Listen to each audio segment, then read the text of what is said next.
Good morning and welcome back to another episode of Just Scented Adventures. This morning we are on a mission to use some garfish to fish for some tailor.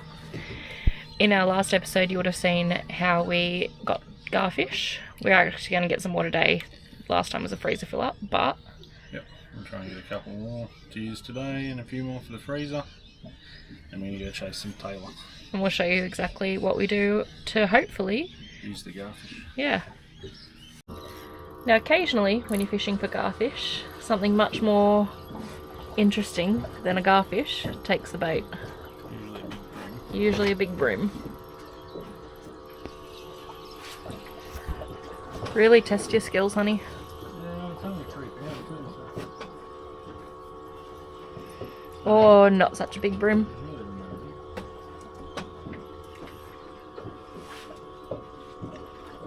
You really wanted that tiny little bit of baby prawn, but...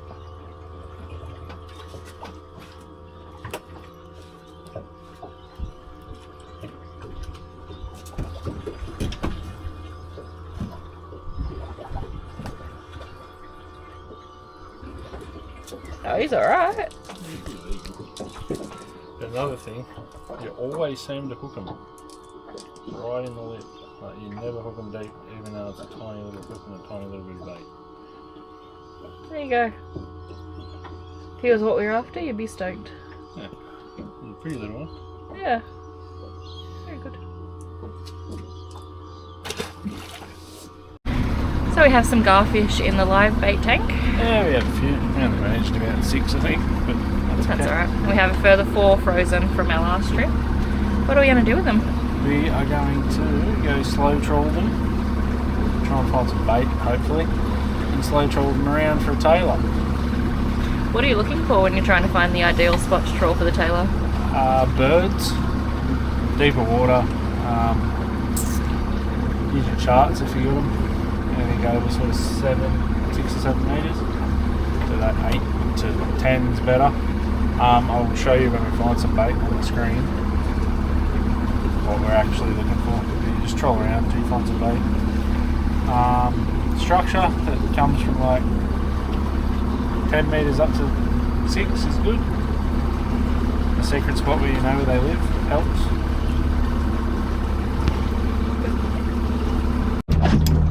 So once you've found your secret super tailor spot, what do you do next?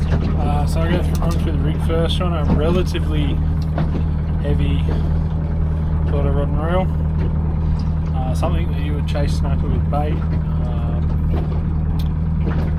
Something around that 20 to 30 pound. It's not so much to handle the fish. You use a relatively large sinker to get your bait down. You need the rod to be able to handle that. So what we run is, and this is on the lighter side of the sinkers, but size 5 ball sinker, and that's about as light as I'll go. The swivel about 2 metres of between 20 and 30 pound leader to a set of gang hooks, depending on what size bait you got, between 3 and 5 gangs. Last year when we did this we used 3 gang hooks and we did find that the tailor were just coming up taking the garfish's tail. You lose a lot of fish doing it if you don't have a hook right at the back. So we've adjusted to 4 this time. I'll get some baits out and we'll show you guys a few other things. So honey, why did you take the bill off the garfish? It stops them spinning mostly. It just gives you a bit more of a more streamlined bait. When you're using gang hooks, you want to line them up and measure them first. You want your final hook to go through the eye socket. So you mark where the first hook would start, you start from there and work your way up.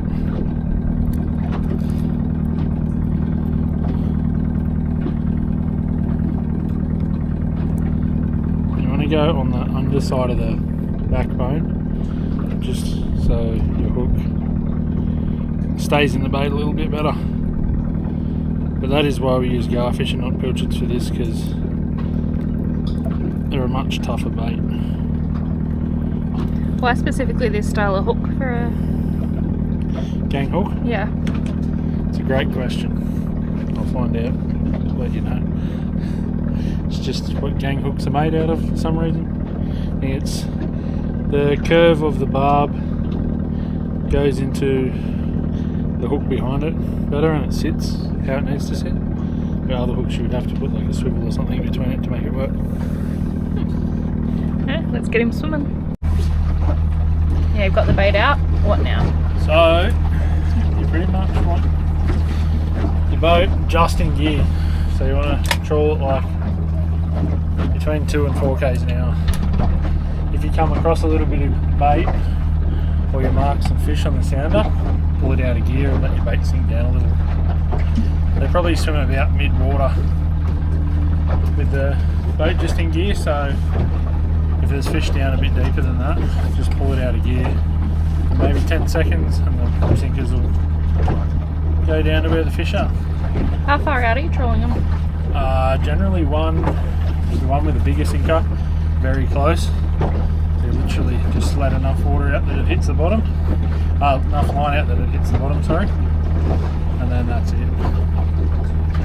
And then the other one, probably twice as far as that. But the further you let it out, the higher it'll swim. Generally, anyway.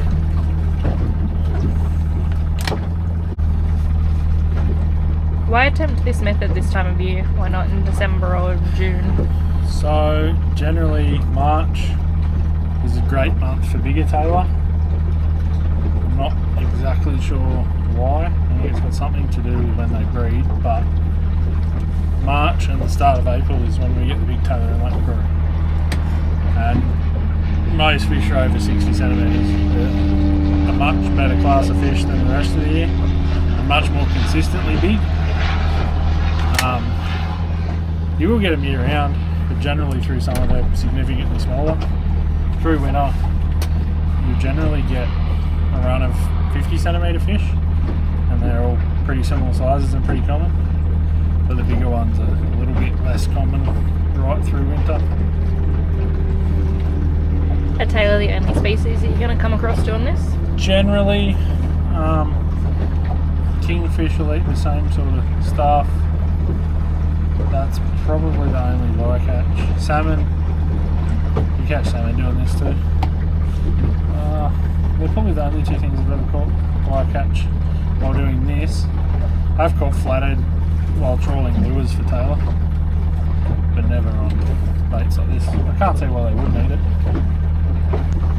It makes sense that they would. Just not in our personal experience. No.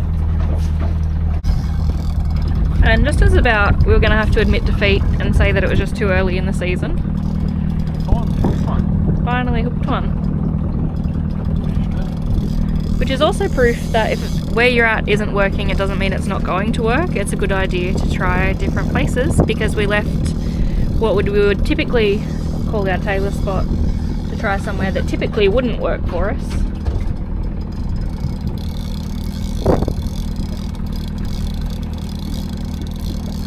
And here we go.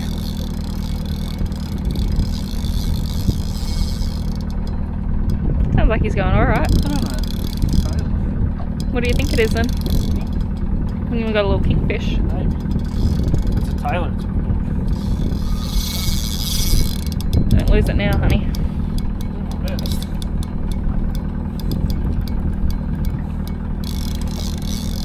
Surely there's not salmon in 28 degrees of water. I would be very, very, very shocked if there was salmon at this time of year. There's salmon. Okay, well, there you go. I lie. Do you want the net? Yes, please. Typically, I wouldn't have said you see salmon until closer to May. There you go.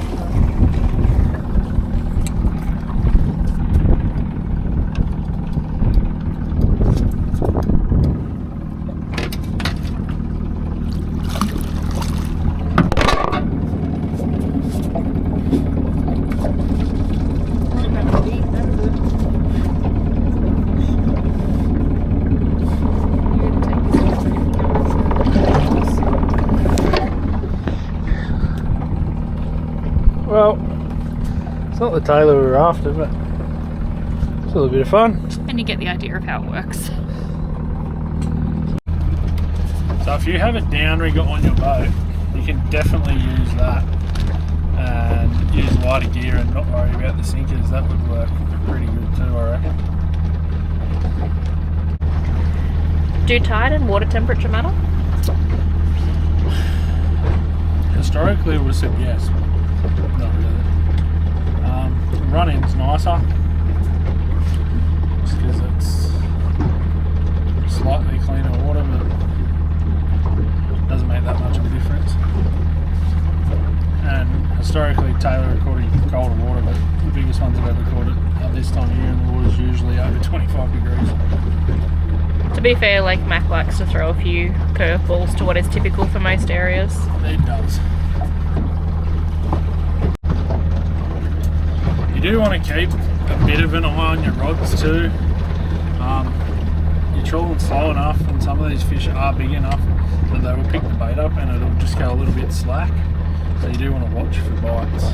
Sometimes you do have to wind and strike at them, or you will miss some fish. They might take a little, do that and then take a little bit of line and get off. So if you see the bite, generally pick the rod up and strike. Finally hooked up again. Hopefully it's Tailor and not another salmon. Are you right? Do I need to dry it?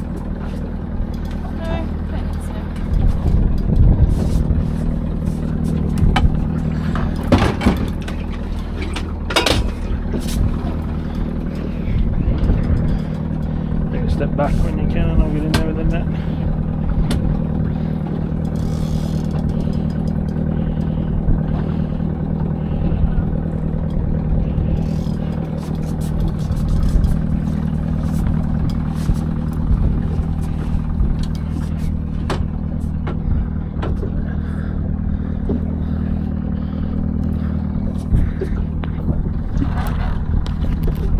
Got it. Problem with the long leader line. Oh, it's relatively heavy, so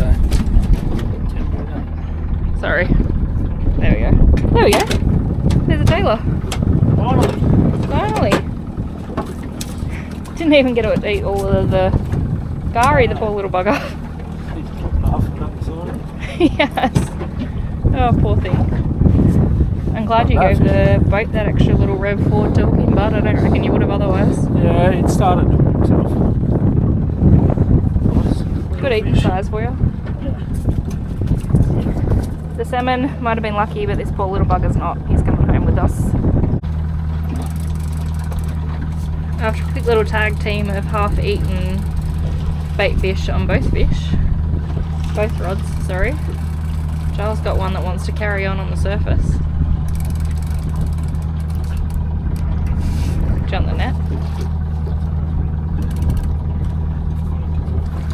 He's angry. I don't know that he's that big, but by Christ, he's angry.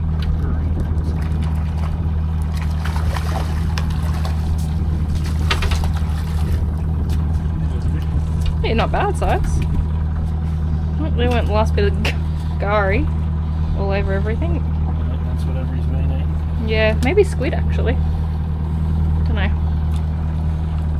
There you go. Got there in the end. How's that for just hooked? Not wrong. And that is how you catch Tailor using whole baits on the trawl. And salmon. And salmon. Yeah. That's how we did it. Pretty much everything that we predicted, except it wasn't really over our U-Butte Tailor spot, although I suppose it was in the end. We come back that way. But yeah, just slightly early in the season, but there's still fish there. They weren't quite as big as ones you get in a month or so, but just all the more reason to come fun. back. Do it again. A nice one to eat. Successful day. Yep.